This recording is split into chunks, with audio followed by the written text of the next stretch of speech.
Formula ఈ car race కేసులో BLN రెడ్డిని ఏసీబీ 6 గంటలకు పైగా విచారించింది. కేటీఆర్ అరవింద్ కుమార్ ఇచ్చిన స్టేట్మెంట్ ఆధారంగా బిఎల్ఎన్ రెడ్డిని ఏసీబీ ప్రశ్నించింది. ఈ కేసులో ఇప్పటికే బిఎల్ఎన్ రెడ్డిని ఈడీ విచారించింది. ఎవరి ఆదేశాలతో నగదును బదిలీ చేశారు, ఎవరు ఆదేశిస్తే ప్రొసీడింగ్స్ పూర్తి చేశారు, హెచ్ఎండిఏ బోర్డు నుంచి బదిలీ అయిన 45 కోట్లపై ప్రశ్నలు అడిగినట్టుగా సమాచారం. ఇప్పటికే కేటీఆర్ అరవింద్ కుమార్ ను ఏసీబీ ప్రశ్నించింది. ఈ ఇద్దరి స్టేట్మెంట్ ఆధారంగా బిఎల్ఎన్ రెడ్డిని ఏసీబీ ప్రశ్నించింది. ఏసీబీకి బిఎల్ఎన్ రెడ్డి కీలక విషయాలు వెల్లడించినట్టుగా సమాచారం. ఐఏఎస్ ఆఫీసర్ అరవింద్ కుమార్ ఆదేశాలతోనే నగదును రిలీజ్ చేశామని చెప్పినట్టుగా తెలుస్తోంది.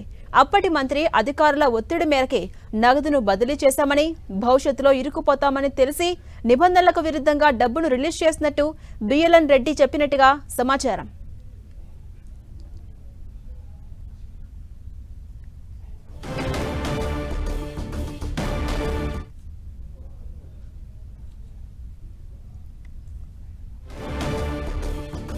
అప్డేట్స్ మా ప్రతినిధి సునీల్ అందిస్తారు. సునీల్, బిఎల్ఎన్ రెడ్డిని ఏసీబీ సుమారు 6 గంటల పాటు ప్రశ్నించింది. విచారణ ఎలా జరిగింది, ఏ విషయాలు బట్టి ఏసీబీ అధికారులు రాబట్టారు, అప్డేట్స్ ఏంటి?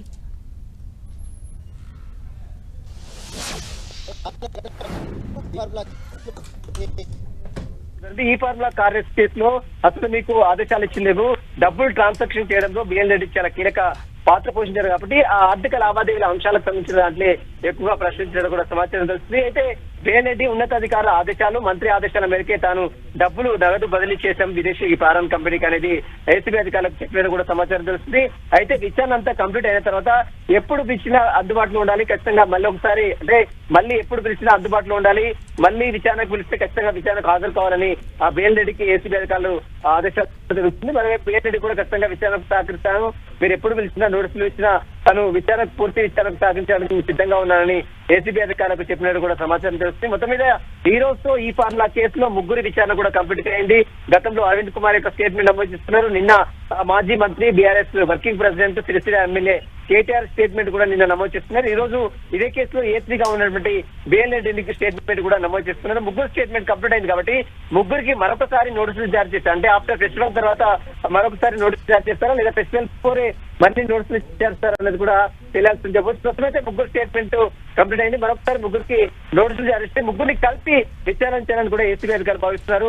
6.5 గంటల పాటు బిఎల్ రెడ్డిని అనేక ప్రశ్నలు కూడా సంధించినట్టు కూడా సమాచారం తెలుస్తుంది. ప్రస్తుతం అయితే విచారణ కంప్లీట్ అయింది. బిఎల్ రెడ్డి మీడియాతో మాట్లాడకుండానే వెళ్ళిపోవడం పరిస్థితి కనబడుతుంది. నిన్న కేటీఆర్ మీడియాతో మాట్లాడాలని చూసాం మనం. ఇదంతా కూడా ముఖ్యమంత్రి రేవంత్ రెడ్డి ఇచ్చిన స్క్రిప్ట్ ఆధారంగా ఈ ఏసీబీ అధికారులు ఒత్తిడితో వారు ప్రశ్నలు అడుగుతారు, ఒత్తిడితో వారికి నోటీస్ ఇచ్చారు, ఒత్తిడితో మాత్రమే వారు కేసు నమోదు కూడా నిన్న కేటీఆర్ మాట్లాడిన తీరు కూడా మన్నిస్తాం. కానీ ఇదంతా కూడా దుర్వినియోగం చేశారు, దుర్వినియోగం చేశారు, ఫారెన్ కంపెనీకి డబ్బులు బదిలీ చేశారు అనేది వీరంతా ప్రభుత్వం చెప్తున్నమాట. అంతిమంగా లబ్ధి పొందింది ఎవరన్న దానిపై కూడా ఏసీబీ అధికారుల వైపు, మరోవైపు ఈడీ అధికారుల దర్యాప్తు. అలాగే సునీల్, అటు ఒత్తిడిని తట్టుకోలేకే నగదును రిలీజ్ చేశామని అప్పటి మంత్రి ఆదేశాలతోనే జరిగినట్టుగా కూడా బిఎల్ఎన్ రెడ్డి చెప్పినట్టుగా తెలుస్తోంది. అయితే ఏసీబీ నెక్స్ట్ స్టెప్ ఎలా ఉండబోతోంది, ముగ్గురిని కలిపి ఎప్పుడు విచారించే ఛాన్స్ ఉంది? ఖచ్చితంగా బిఎల్ రెడ్డి ఈ రోజు విషయాల్లో అనేక అంశాలు కూడా పొందుపరిచారు, అనేక ప్రశ్నలు కూడా అడిగినట్టు కూడా తెలుస్తుంది. అయితే అధికారుల ఒత్తిడితో పాటు పై స్థాయి అధికారుల ఒత్తిడి, అదేవిధంగా మంత్రి ఆదేశాల మేరకే తాను ఈ యొక్క డబ్బులు ట్రాన్స్ఫర్ చేశారనేది బిఎల్ రెడ్డి వాంగ్మూలం ఇచ్చినట్టు కూడా సమాచారం తెలుస్తుంది. దానికి సంబంధించిన దాంట్లో పూర్తిగా అటు ఏసీబీ అధికారులు మరొకసారి ముగ్గురిని కలిపి విచారించారని కూడా భావిస్తున్నారు.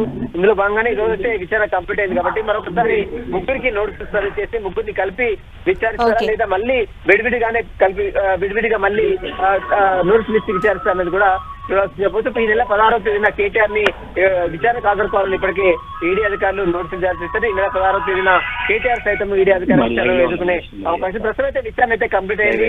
చూడాలి మరొకసారి నోటీసులు ఎప్పుడు సర్వ్ చేస్తారు, ఈ రోజు సర్వ్ చేస్తారా లేదా రేపు సర్వ్ చేస్తారా, ఆఫ్టర్ ఫెస్టివల్ తర్వాత సర్వ్ చేస్తారన్నది కూడా చూడాల్సి చెప్పవచ్చు. Right, thank you Sunil.